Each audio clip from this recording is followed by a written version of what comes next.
Karamallahu wajhah. Anak kepada Abi Talib. Ali ni orang muda tuan-tuan. Sayyidina Ali orang muda. Dia di antara kalau tanya di kalangan kanak-kanak, Ali lah orang yang memeluk agama Allah Subhanahu wa taala. Sayyidina Ali ni semua orang pun tahu, anak kepada ayah saudara Rasulullah sallallahu alaihi wasallam Abu Talib yang Nabi sayang sesangat-sangatnya ni. Maka Ali ni tuan-tuan dia rapat dengan Rasulullah sallallahu alaihi wasallam. Dia di kalangan orang yang pertama di kalangan kanak-kanak masuk Islam. Kelebihan Ali, Sayyidina Ali ni, bila kita tengok dalam satu hadis dalam kitab Riyadhus Salihin, saat memuncaknya kelebihan Sayyidina Ali ni, kita tak nafikan tuan-tuan, para sahabat ni dia lebih dia masing-masing. Kalau kita tengok berapa puluh, berapa ratus sahabat, terutama sahabat-sahabat yang dekat dari Mekah sampai Madinah tu, setiap seorang kisahnya berlainan. Allahu Rabbi. Cara memeluk Islam. Ada yang diseksa, ada yang tinggalkan kampung, ada yang dihalau, ada yang berpisah daripada suami isteri, macam-macam jenis. Allahu Akbar kan. Ini. Dan Sayyidina Ali ni pula, dia memang daripada kecil lagi biasa dengan kehidupan Rasulullah sallallahu alaihi wasallam. Itu. Dan Ali ni tuan-tuan, ketika mana memuncak, namanya disebut ketika mana perang Khaybar. Khaybar ni satu ketika mana Rasulullah nak pecahkan benteng Yahudi. Yahudi yang dulu lari daripada Madinah, yang dulu keluar lepas daripada perang Khandaq tu, maka mereka buat satu pertempuran di Khaybar. Memang kubu mereka kali ni amat dahsyat sekali, tak apa dulu. Ada 3 lapis kubu, 3 benteng yang kita kata memang payah nak tembus lah. Berapa hari nak tembus benteng Khaybar ni? Lantik pahlawan tu tak berapa, lantik pahlawan ni tak berapa. Maknanya belum sampai tahap nak pecah lagi tu. Satu ketika tuan-tuan cerita, Rasulullah dalam sebuah hadis, Rasulullah pegang bendera. Dia bendera ni bukan siapa-siapa boleh pegang macam kita. Kamu pergi nak bawa bendera? Bukan. Kalau dalam satu-satu peperangan, orang tertentu saja yang diberi bendera untuk bawa, maknanya dia inilah ketua perang, dia inilah panglima. Dan dalam perang Khaybar ni tuan-tuan, Rasulullah keluar.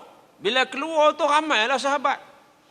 Maka Rasulullah nak bagi bendera. Nak bagi bendera siapa yang nak lantik kali ni untuk esok nak pergi jadi kepala, nak pergi pecahkan kubu Khaybar, Yahudi Khaybar tu. Dijanjikan dengan sekebala kebaikan lah. Maka Sayyidina Umar kata apa? Sayyidina Umar keluar dulu. Dia kata, ahbabtul imarata illa yawma izin. Ma ahbabtul imarata illa yawma izin. Kata Sayyidina Umar. Dia kata apa? Bila Nabi janjikan ganjaran yang berupa gitu gini, kehebatan ganjaran yang Allah nak bagi tu, bila Nabi offer nak bagi bendera tu, dia kata, Sayyidina Umar kata, aku tak pernah rasa pun nakkan bendera tu. Sebelum ni tak ada rasa pun nak ambil jawatan ketua perang tu. Illa yauma izin. Melainkan ketika tu je. Ketika tu aku pun tak kalau boleh. Biar aku yang dapat. Kata Sayyidina Umar. Sayyidina Umar kata. Maka dia pun fatasawartu laha raja'a an udaya laha. Maka aku pun kata Sayyidina Umar, tunjukkan dirilah.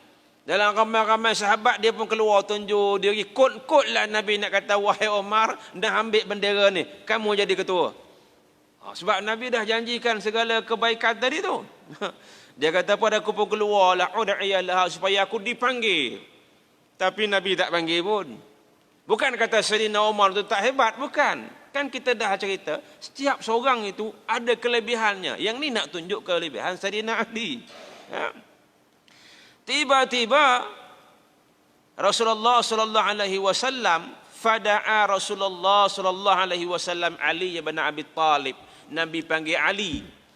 Aina Ali, kata Nabi. Mana dia Ali? Kata dia, Ali sakit mata wahai Rasulullah. Ali sakit mata. Panggil dia kemari, kata Nabi. Maka dia pun panggil Ali. Ali pun datang dalam keadaan matanya merah, sakit. Kita pun kalau mata sakit ni tak ke mana dah tuan-tuan, MC saja. Ali pergi juga perang. Pagi keluar daripada kemah dia, datang jumpa Nabi. Nabi hembus di matanya tu, sihat, elok. Nah, ini orang panggil berkat, orang panggil mukjizat Rasulullah sallallahu alaihi wasallam. Kita hembus kadang jadi, kadang tak jadi, kadang teruk lagi jadi. Kalau orang jahat lagi lah, hembus-hembus langsung tak jadi. Contoh macam Musailamatul Kazzab. Musailamatul Kazzab ni, dia bukan ada mukjizat, dia bukan Nabi. Tapi dia mengaku dia tu Nabi. Bila orang ramai ikut Rasulullah, apa hal kau mau ikut Rasulullah? Kata Muhammad, katanya dia seorang Nabi, kata orang puak-puak dia. Kita pun ada juga Nabi di kalangan puak kita, kampung kita ni. Habis tu siapa? Akulah katanya. Maka bila dia buat macam tu, orang pun nak tengoklah kalau Nabi ni dia ada mukjizat. Aku pun ada katanya. Ada seorang ni datang, dia sakit mata. Sakit mata sebelah aja. Sebelah ni okey. Tolonglah kamu jampi sikit kau nak sembuh. Dia jampi-jampi, sebelah tu pun sakit juga. Lah dua-dua belah sakit habis semua. Ada ketika lagi air ni tepi laut. Orang adalah air, musim panas dahaga. Kawan-kawan dia nak minum. Nak cedok nak minum air macam mana tuan-tuan? Dah air masin, air laut ni. Perigi tu kan. Dia kata, aku boleh jadikan air ni tawar. Semua boleh makan, boleh minum. Maklumlah nak khabar dia ada mukjizat gamaknya. Sebab dia mengaku dia Nabi. Sahabat pun nunggu, kawan-kawan dia pun nunggulah. Nunggu nak minum. Jampi lagi masin, haram tak boleh minum. Ini. Rasulullah tidak. Panggil Sayyidina Ali kemari, dia hembuskan. Maka sihat, tak ada dah sakit mata tu. Maka esok Ali bawa bendera tu dengan semangatnya dia pergi. Ini Sayyidina Ali. Di kalangan orang yang pertama memeluk Islam. Lepas daripada Sayyidina Ali, selain itu yang menyambut dakwah Rasulullah sallallahu alaihi wasallam ialah Zaid bin Harisah bin Syarahbil Al-Kalbi. Maula, yakni bekas hamba Rasulullah sallallahu alaihi wasallam. Zaid ini juga dikenali dengan nama Zaid bin Muhammad kerana sewaktu Rasulullah membelinya, ia langsung memerdekakannya dan mengangkatnya sebagai anak angkat. Pada waktu itu kedudukan anak angkat adalah seperti anak kandung. Ini cerita Zaid ni. Bila kita sebut cerita Zaid, jarang-jarang kita nak dengar. Mungkin Sayyidina Omar, Osman, Ali kita dah dengar. Zaid ni tuan-tuan, orang panggil dia dulu Zaid bin Muhammad. Zaid bin Muhammad ataupun Zaid bin Rasulullah. Zaid bin Rasulullah. Kenapa Zaid ni dikadibinkan daripada Rasulullah sallallahu alaihi wasallam? Dia ada cerita dia. Berkenaan Zaid ni, Rasulullah sayang sungguh-sungguh. Memang Rasulullah sayang semuanya. Umat baginda pun dah baginda sayang. Ahli keluarga apatah lagi. Ni yang Zaid ni yang Nabi sayang sangat ni. Zaid bukannya daripada keturunan Nabi. Zaid bukanlah daripada bangsa Quraisy. Bahkan Zaid ni jauh tu, perkampungan yang jauh. Dia ada kisah dia. Hamuh kita tengok kisahnya apa mana. Rasulullah pernah sebut, wa aimullahi laqad kana Zaid bin Harisah khalifan bil imarah. Walaqad kana ahabban nasi ilayya. Rasulullah sebut kata apa? Sungguh demi Allah kesungguhlah. Sesungguhnya Zaid bin Harisah itu satu orang yang jadi panglima, yang paling layak jadi panglima. Paling layak jadi ketua untuk bawa bendera untuk jadi panglima perang. Walaqad kana ahabban nasi ilayya. Dan sungguhnya Zaid itu adalah orang yang paling aku sayang. Tuan-tuan. Orang paling aku sayang. Dia ceritanya gini. Satu ketika, Zaid ni dia duduk di satu tempat yang jauh lah. Tempat yang jauh. Zaman ni dia kira orang rompak aja. Sama lebih kurang juga dengan Suhaib Ar-Rumi apa semua pun. Orang rompak apa semua. Jadi, mak Zaid ni nama Sa'udah binti Sa'labah. Kan? bawa Zaid ni jalan-jalan nak pergi kepada keluarga mereka Bani Ma'an. Jauh lah. Kita pun kadang-kadang kita ada sanak saudara, tuan-tuan duduk di Kuala, kadang-kadang di Taiping ada. Pergi kadang-kadang bertandang, sambung silaturahim. Sama juga dia pun. Maka Zaid ni dengan rombongan mak dia nak pergi ziarah ahli keluarga Bani Ma'an, jauh juga. Dalam perjalanan ni tuan-tuan, Zaid ni dikidnap, diculik, dirompak, datang satu puak-puak penyamun ke pemberontak ke apa ke, diculik Bani Qa'in, diculik. Bani itu Bani Qa'in namanya. Waktu ni Zaid umurnya berapa? Baru 8 tahun. 8 tahun. Ini cerita Rasulullah belum lagi dilantik menjadi Rasul. Maka Zaid pun bila kena culik, kemudian dijual di pasar ukas, jadi hamba. Sebab tu hamba ni, dia kadang-kadang asalnya dia bukan hamba, dia nak orang merdeka. Tapi bila orang culik, orang jual, jadi satu pendapatan tuan-tuan. Dijual dengan harga 400 dirham. Tuan-tuan bisa tengok cerita filem ni tak? 10 dirham, 20 dirham, tin siapa ndak? Kawan ni 50 dirham kamu ambil, bawa balik. Macam tu lah. Bukanlah macam tu nak cerita, hamba tu dijual beli macam tu. Lepas tu kata tu, kalau tuan-tuan balik kan, tuan-tuan balik, rasa-rasa malas benar dia ni, makan je kerjanya malas. Aku rasa nak jual, boleh jual. Ataupun rasa malas nak jual, waris ke anak-anak boleh. Ataupun kesian aku tengok dia ni rajin benar. Aku nak merdekakan dia. Merdekakan dia jadi status orang merdeka. Itu hamba. Bahkan Rasulullah pernah sebut antara benda baik, benda paling baik merdekakan hamba. Hamba yang mana? Hamba yang paling kamu sayang. Kamu dia ni rajin kerja, tak membantah, suruh buat apa pun buat, taat pada Tuhan. Merdekakan yang tu. Itu tuan-tuan. Tapi kita tak adalah hamba. Kita tak ada hamba. Bila Zaid ni dijual, maka dibeli oleh Hakim bin Hazam. Ada kata Hakim bin Hizam, ada kata Hakim bin Hazam, samalah. Hakim bin Hazam ni siapa? Hazam ni adik kepada ataupun abang kepada Khadijah binti Khuwailid. Dua beradik. Bermakna Hakim ni anak saudara Khadijah. Ni masa ni Khadijah pun belum berkahwin dengan Rasulullah sallallahu alaihi wasallam lagi, belum lagi. Orang kaya, Hakim bin Hazam ni satu orang kaya Mekah. Memang orang kaya, peniaga, saudagar punya orang. Apa ada hal dia datang kebetulan dia datang pasar masa tu. Tengok orang tengah lelong hamba ni. Ada 2, 3, 4 orang budak. Aku beli semua sekali. Termasuk Zaid bin Harithah. Dia beli. Dia beli lebih kurang 3, 4 orang. Dia buat balik. Bila dia buat balik, sampai di Mekah tuan-tuan, dia jumpa mak saudara dia. Mak saudara dia siapa? Khadijah. Khadijah pun orang kaya.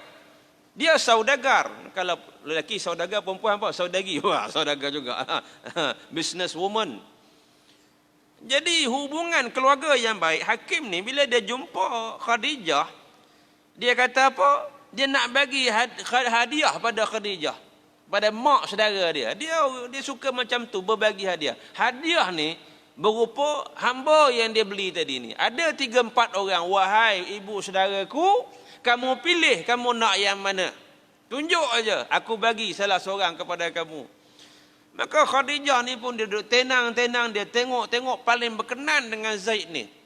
Tengok perwatakan dia, raut wajahnya, maka Khadijah pilih Zaid. Maka diberikan Zaid ni kepada Khadijah binti Khuwailid, jadi hamba kepada Khadijah. Buat kerja hamba. Bila sampai tempoh masa Rasulullah sallallahu alaihi wasallam kahwin dengan Khadijah binti Khuwailid, maka Khadijah hadiahkan hamba ni kepada Rasulullah sallallahu alaihi wasallam. Itu ceritanya. Benda yang paling dia sayang ini satu orang budak, satu orang hamba paling rajin, tak pernah membantah, diserahkan kepada Rasulullah, milikmu wahai Muhammad suamiku. Gitu.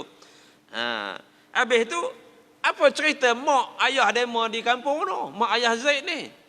Teringat, sayang, siapa tak sayang ke anak? Jadi bila musim haji zaman tu, ada orang buat haji dah kan, namanya haji cara tu lah.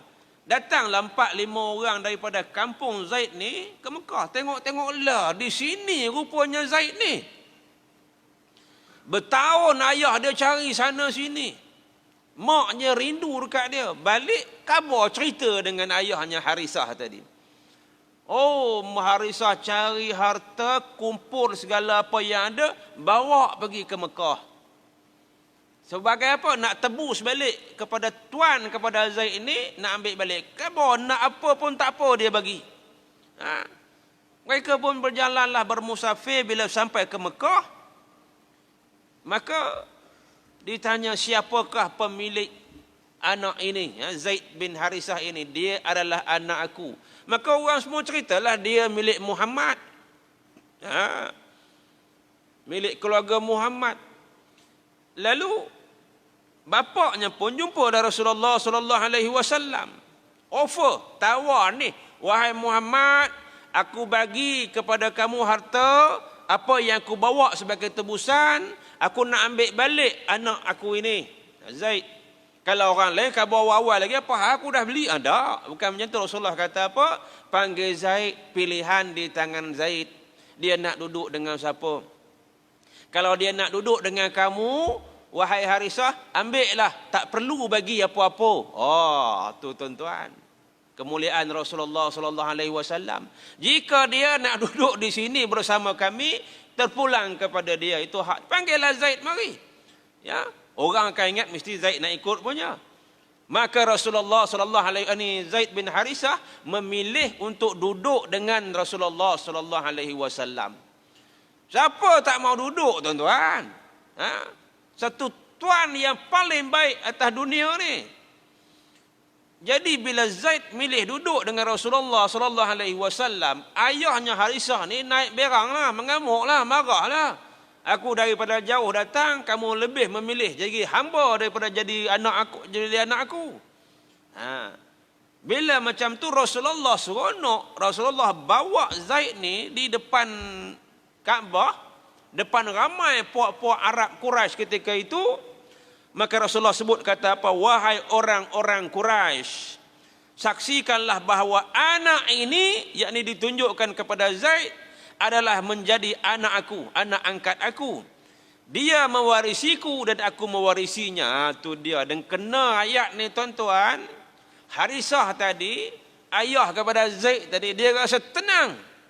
Dia rupa-rupanya patutlah anak dia tak mau nak balik. Macam ni punya akhlak tuan dia. Dia balik dengan relax, dengan hati senang. Maknanya bukan sebagai hamba lagi anak dia tu. Anak dia seronok, sihat, okey, tak ada masalah. Ini Zaid bin Harisah ni. Start daripada hari itu, orang panggil apa? Orang panggil Zaid bin Muhammad. Zaid anak Muhammad. Sebab diangkat menjadi anak angkat. Tapi kemudian setelah lama itu, waktu ni tak ada masalah. Anak angkat ni biasanya dibenkan kepada orang yang bela dia. Dinasabkan. Lepas daripada tu, barulah Allah Subhanahu Wa Taala larang tidak boleh dinasabkan anak angkat kepada bapa angkat. Nak bela boleh, tak ada masalah anak angkat. Tapi jangan dibenkan kepada orang yang bela dia tu. Tetap ben dia kepada ayah dia yang asal. Du'uhum li'abaihim huwa aqsatu indallah, dalam suratul Ahzab. Maknanya bangsakanlah dia tu kepada bapa mereka itu yang paling tepat, yang paling dikehendaki oleh Allah Subhanahu Wa Taala. Barulah dipanggil balik Zaid bin Harisah, tak dipanggil lagi Zaid bin Muhammad. Quran turun menjelaskan hukum. Maka hukum ni kekal sampai kita hari ni lah. Kalau bela anak angkat tu, kita sayang macam mana sekalipun, tetap tak boleh ban nama kita. Tapi yang jadi salahnya barangkali dulu punya cerita, ambil daripada kecil, namanya ban lain, kita bankan kepada ban kita. Makin hari makin sayang, makin hari makin sayang, bimbang takut anak ni hilang tumpuan, hilang kasih sayang bila tahu dia tu anak angkat, dibinkan tambin dia. Ini salah tuan-tuan, salah. Dah dilarang lama. Quran dah turun, Allah Ta'ala dah haramkan, tak boleh lagi nak dinasabkan. Ini. Kalau perempuan pula banyak cerita, banyak hal lah. Kalau menikah jadi wali apa segala bagai, segala harta pusaka, hak segala bagai, akan jadi banyak rencam, banyak masalah di situ. Kan? Jadi tuan-tuan, bila Rasulullah ni sayang sangat pada Zaid ni, orang sebut, apa dia? Orang sebut Zaid al-Hub. Zaid kekasih. Ada disebut Hibbur Rasulullah. Zaid ni kekasih Rasulullah. Nampak Zaid datangnya dia kata Hibbur Rasulullah. Ini kekasih Nabi SAW. Bukan setakat Zaid saja disayangi, anak Zaid pun disayangi juga tuan-tuan. Nanti satu hari Zaid ni kahwin, maka Zaid ni pula disebut Ibnu Hibbur Rasulullah. Maknanya ini anak kepada kekasih Rasulullah SAW. Ini. Sebab tu kita kata dalam sirah ni satu nama sahabat tu pun cerita dia panjang, memang unik, memang menarik. Seronok kita dengarnya. Dapat pahala tuan-tuan, bukannya macam kita dengar cerita Ultraman ke apa ke tak. Itu. Kemudian sampai satu masa Zaid ni kahwin lah, kahwin. Zaid pun dah kahwin. Kahwin pula, tuan-tuan tahu kahwin dengan siapa? Kahwin dengan orang yang rapat dengan Rasulullah sallallahu alaihi wasallam juga, iaitu kahwin dengan Ummu Aiman. Ummu Aiman. Ummu Aiman ni siapa? Ummu Aiman ni yang mengasuh Rasulullah tu. Walaupun dia tidaklah tua mana, tapi dia ni dulu hamba kepada keluarga Rasulullah. Hamba kepada Aminah, ibu Rasulullah. Rasulullah ni diasuh waktu tu oleh Ummu Aiman ni lah. Maknanya tolong jagalah. Tolong jaga. Ummu Aiman ni dia daripada orang Habsyah. Habsyi. Kulitnya gelap. Belah-belah Utopia sana tu. Nigeria ke mana tu. Kulit memang gelap lah.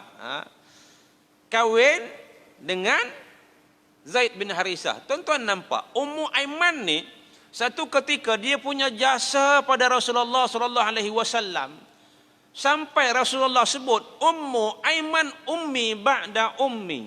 Ni Ummu Aiman yang dok jaga ni, jaga aku ni, kata Nabi, ummi ba'da ummi. Dia ni ibuku setelah daripada ibuku.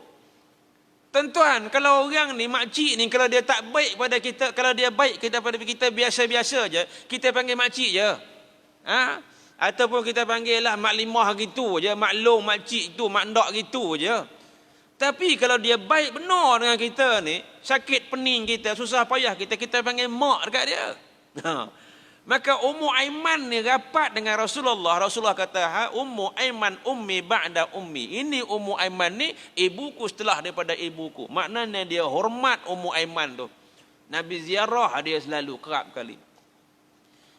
Dia jodoh, orang katakan jodoh. Ummu Aiman ni kahwin dengan Zaid ni. Dua-dua insan yang Nabi sayang, Nabi kasih, berkahwin. Ummu Aiman ni bangsa Habsyi, gelap sikit, kahwin dengan Zaid. Maka dapatlah anak. Anak nama apa? Tuan-tuan pernah dengar tak? Usamah bin Zaid, satu panglima Islam yang hebat tu. Anak dia ni lah, anak Zaid lah. Usamah bin Zaid. Usamah bin Zaid ni tuan-tuan, Rasulullah sayang sangat-sangat. Maka para sahabat bila nampak Usamah, dia kata, Haza ibnu hibbur Rasulullah sallallahu alaihi wasallam. Ini anak kepada kekasih Rasulullah sallallahu alaihi wasallam. Maka orang hormat. Satu ketika tuan-tuan, Rasulullah sallallahu alaihi wasallam, Usamah ni, anak Zaid tadi ni, umur lebih kurang Saidina Hasan, Saidina Husain gitulah, kecil kan. Jadi bila demo ni duduk bermain, Rasulullah panggil cucu dia nari duduk atas riba kanan, panggil Usamah ni datang duduk atas riba ke kiri, Nabi peluk kan, Nabi sayang, Nabi tarik dua-dua ni rapat ke dada. Ini cara Rasulullah melayan kanak-kanak ni, bukannya di tepi kiri kanan. Ini sayang. Rasulullah ni tuan-tuan, bila kita sebut sayang kepada kanak-kanak kecil ni, lain macam. Bukan kata lain macam, caranya tu, cara kasih Rasulullah kepada kanak-kanak tu. Kalau kita duk mikir, tengoklah rupa manalah Rasulullah ni dengan anak-anak kecil je. Oh, suka main. Mana-mana tuan-tuan ni ada cucu, Rasulullah dengan cucu ni main. Main maksudnya kadang-kadang budak ni tengah main, Nabi panggil mari peluk kan. Kadang-kadang Nabi gosok kepala. Kadang-kadang Nabi bergurau cara Nabi lah. Bukannya ganas, kasar, melawak, selora, tak tentu hala, bukan. Ada sahabat ni dia duk tengok je Nabi ni duk cium Hasan dan Husin, cium budak-budak ni. Dia kata, ya Rasulullah, wahai Nabi, aku ni, inna li asyaratan minal warad. Aku duk ada 10 anak ni. Maqabbaltu ahadam minhum, seorang aku tak cium pun. Oh, dia ingat dia terror, dia ingat dia bagus. Nabi tengok dekat dia, Nabi kata apa? Man la yarham la yurham. Siapa yang tidak mengasihi, dia tak akan dikasihi. Kena buah tu je cukup, tuan-tuan, kita fikir baliklah. Ini banyak lagi lah. Kalau kita tengok kan, Rasulullah muliakan budak-budak, walaupun dia budak tapi benda tu hak dia, maka Nabi akan bagi dekat dia dulu, sama ada makanan ke segala bagai. Jadi bila Rasulullah ini panggil Zaid kemari, panggil Usamah anak Zaid tadi kemari, Nabi peluk, ada sahabat yang tengok. Sahabat-sahabat tengok, di antaranya Umar Al-Khattab. Seterusnya bila Rasulullah sallallahu alaihi wasallam ni wafat, sahabat yang tinggal ni tetap hormat macam Zaid, macam mana adanya Rasulullah sallallahu alaihi wasallam. Kemudian jadi satu pertanyaan lah, pertanyaan kenapa? Kenapa nampak sahabat tua, sahabat lama ni hormat kepada Zaid ni? Jawapan dia memang satu je. Sebab kami menyayangi dia kerana Nabi sayang kepada dia. Tu je. Itu sahabat, tuan-tuan. Mereka tak ada tanya banyak-banyak. Kenapa itu, kenapa tak? Nabi buat, kami buat. Tu je. Nabi berjalan, dia mau berjalan, Nabi laju, dia mau laju. Itu. Nabi tinggal, dia mau tinggal. Ini sahabat. Tak ada nak bertikai. Sebab apa dikatakan begitu? Sebab Usamah ni, anak kepada Zaid tadi ni, kulitnya ikut mak dia, gelap sikit. Apa hal orang kata sahabat? Maka Sayyidina Umar, dia jawab kepada anak dia. Bila anak dia tengok apa hal lebihkan Usamah ni, kata Sayyidina Umar, inna aba Usamah kana ahabba ila Rasulullah min abika. Kamu tahu tak wahai anakku, sesungguhnya ni bapa Usamah ni, iaitu Zaid itu, lebih dikasihi oleh Rasulullah daripada bapakmu aku ni, kata Umar. Lepas tu, wa kana huwa ahabba ila Rasulullah minka, dan dia tu, Usamah itu, lebih tentulah dikasihi oleh Rasulullah daripadamu. Maka tak payah tanyalah kenapa kami sayang kepada Usamah. Jawapannya satu je, sebab Nabi sayang kepada Usamah bin Zaid. Kita sampai sekarang pun macam tu. Kenapa kita sayang Ahlul Bait? Kenapa kita sayang keluarga Nabi? Sebab Nabi sayang, itulah. Kenapa kita sayang kepada orang-orang baik, para sahabat Nabi? Sebab Nabi sayang, itu je. Kenapa kita perlu petikai? Kita tak petikai. Kalau ada puak-puak yang petikai, sahabat ni begini, sahabat ni begitu. Hei, Nabi cukup sayang sahabat dia. Sahabat yang masih hidup ataupun yang dah meninggal waktu tu, yang hidup bersama dengan Nabi, yang dah meninggal, Nabi pergi ke Jannatul Baqi', Rasulullah pergi ke Baqi', Nabi menangis. Jadi sampai zaman kita ni, sahabat tu tak betul, hak ni tak kena. Siapa kita? Jawapan kita satu je, kita sayang sahabat sebab Nabi sayang. Itu je. Kerana tu tuan-tuan, bila kita sebut kisah-kisah sahabat ni, dia bagi pedoman pengajaran kepada kita ni, supaya kita masih dapat merasai nikmat kan? Bagaimana sahabat ni hidup dengan Nabi, kita dapat tahu, kita dengar cerita tentang dia pun jadilah, cukuplah. Mereka yang jadikan tubuh badan sebagai benteng untuk benteng Rasulullah dalam peperangan kan, yang tolong sediakan kelengkapan Rasulullah sallallahu alaihi wasallam. Kita tak sempat sebab kita bukannya sahabat. Kita tidak hidup di zaman itu. Jadi mereka inilah. Ketika Rasulullah nak berwuduk, mereka sediakan air. Ketika Rasulullah nak sesuatu, mereka sediakan semua. Sentiasa bersama dengan Nabi ibarat bayang. Bayang ni mana terlepas pada Tuhan. Ikut aja. Ini sahabat di ketika itu. Jadi jasa sahabat ni besar. Jasa sahabat ni besar. Ini. Kemudian, sementara orang-orang pertama yang masuk Islam selain daripada Ahlul Bait ialah Abu Bakar bin Abu Quhafah bin Amir bin Ka'ab. Ini Abu Bakar. Abu Bakar termasuk orang yang terpandang di kalangan kaum Quraisy kerana memiliki banyak harta dan berakhlak mulia. Ini Abu Bakar. Abu Bakar ni dia bukan calang-calang orang. Dia ni orang pandang mulia. Di kalangan Quraisy dia orang yang mulia sebab kaya. Kaya dan berkedudukan. Kalau nak kira kaya saja, Abu Lahab pun kaya juga. Tapi orang tak berapa hormat mana pun. Dengan Abu Sufyan, orang hormat Abu Sufyan lagi daripada Abu Lahab ni. Tapi Abu Bakar ni, dia terpandang mulia dan dia kaya. Dan dia ni, Abu Bakar ni jugalah, selain itu ia dicintai oleh kaumnya. Puak-puak dia sayang dekat dia. Oleh kerana itu kedudukan Abu Bakar di sisi Rasulullah adalah sebagai wakilnya. Rasulullah selalu meminta pendapat kepadanya dalam segala urusan. Maknanya Rasulullah pernah sebut, satu ketika Rasulullah sebut, Abu Bakar ini, aku belum pernah mengajak seseorang untuk masuk Islam melainkan ia mesti berfikir dahulu kecuali Abu Bakar. Orang lain tu kalau ajak masuk Islam, nanti lu mikir dulu lah tengok apa mana. Dia ada 2-3 jenis golongan tuan-tuan masa mula-mula Rasulullah ngajak kepada beriman pada Allah Subhanahu Wa Taala. Ada yang nak tengok tanda dulu, ada yang nak ikut ketua, ada yang apa pun tak peduli. Tapi Abu Bakar ni tak ada. Dia di antara orang bila Nabi ajak beriman, maka dia tak berfikir. Maknanya terus dia ikut. Sebab dia tahu yang ajak ni siapa. Muhammad Al-Amin ni siapa dia tahu, dia kenal. Duk kawan lama, member lama dah. Lainlah kalau Abu Lahab yang khabar, Abu Jahal yang khabar, memang nak kena mikir banyak kali. Mikir pagi petang siang malam tak habis lagi, betul ke dia ni? Ini Al-Amin, orang yang dipercayai. Ini Abu Bakar tuan-tuan. Rasulullah pernah puji Abu Bakar ni. Yang sahabat pun kata, kami ni tak bolehlah dengan Abu Bakar ni. Nak lawan dengan, nak tandingi dengan Abu Bakar ni dari sudut apa pun tak boleh, kata sahabat. Dari sudut infak harta pun tak boleh nak standing dengan Abu Bakar ni. Satu hari tuan-tuan, kemuliaan Abu Bakar, Nabi tanya, siapakah hari ini yang berpuasa? Ana, dia jawab dia. Siapakah hari ini yang ziarah orang sakit? Dia kata dia. Siapakah hari ini yang ziarah orang mati? Dia. Siapakah hari ini yang dah bagi makan orang miskin? Dia. Satu hari semua dia buat apa yang Nabi sebut.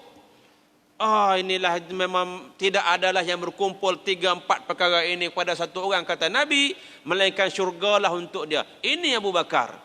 Daripada awal sampai ke sudah tak pernah mengata la, tak pernah mengata tidak. Kerana tu dia diberi gelaran As-Siddiq, yang amat membenarkan As-Siddiq. Sebab Rasulullah cerita apa pun, saddaqta, benar kamu wahai Nabi. Ini di antara orang pertama yang dicari oleh Abu Lahab ni. Bila Rasulullah dah sampai tahap yang kedua, bagi tahu Islam secara terang-terang, naik atas bukit, cerita, dia kumpulkan Abu Lahab, orang yang pertama tak puas hati. Ini aja kamu kumpul, kami nak khabar ini aja. Maka dia kata, poin bagi aku nak pergi jumpa sahabat baik dia ni, Abu Bakar ni. Cerita dekat dia, percaya sangat selama ni.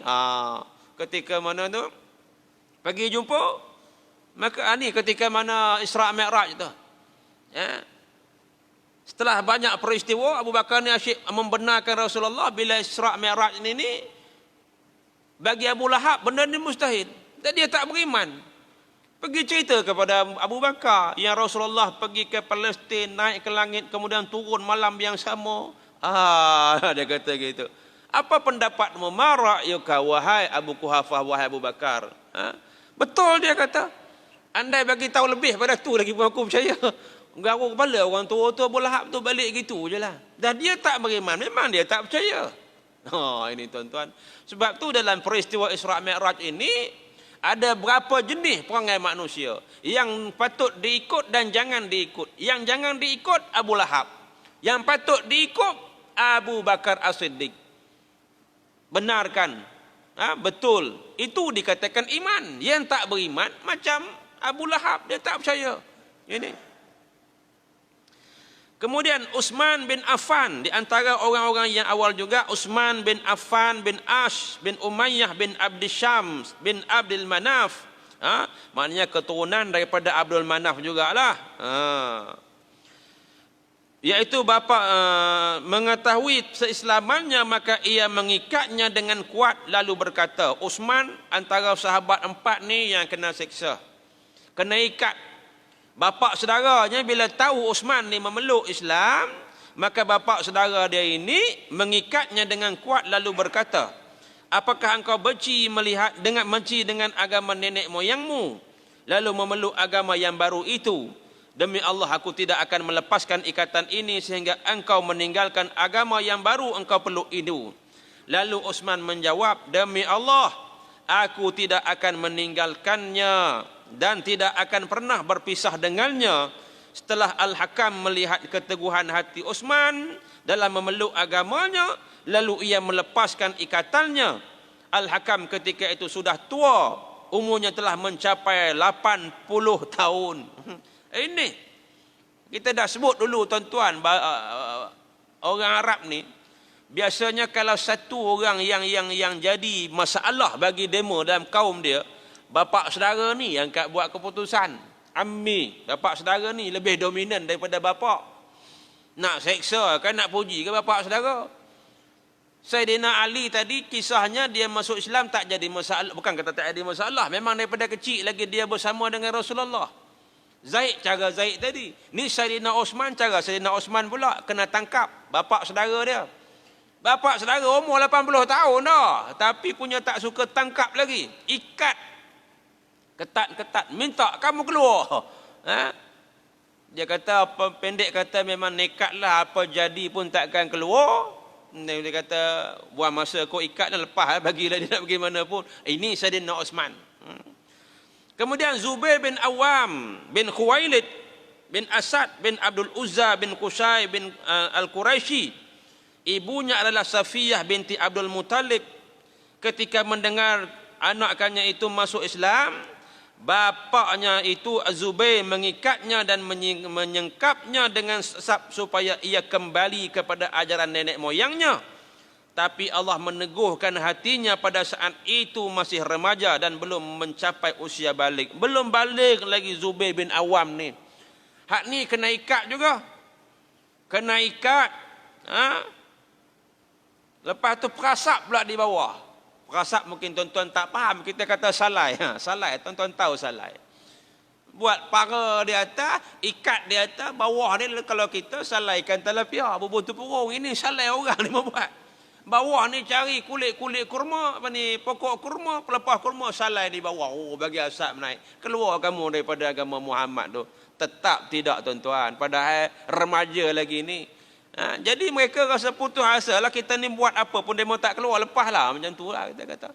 Ni antara yang tak teruk sangat lah. Yang teruknya biasanya golongan hamba lah. Golongan hamba mereka tak lepas.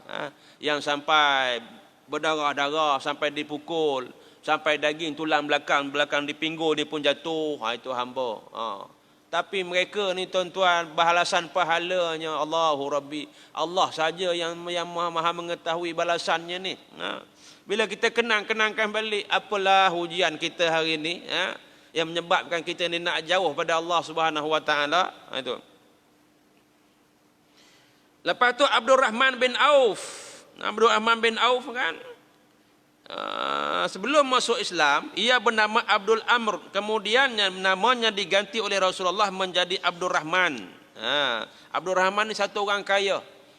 Dia banyak nama tuan-tuan. Orang sahabat ni kalau nama yang dulunya tak berapa kena, tak berapa sesuai, maka Rasulullah tukar namanya.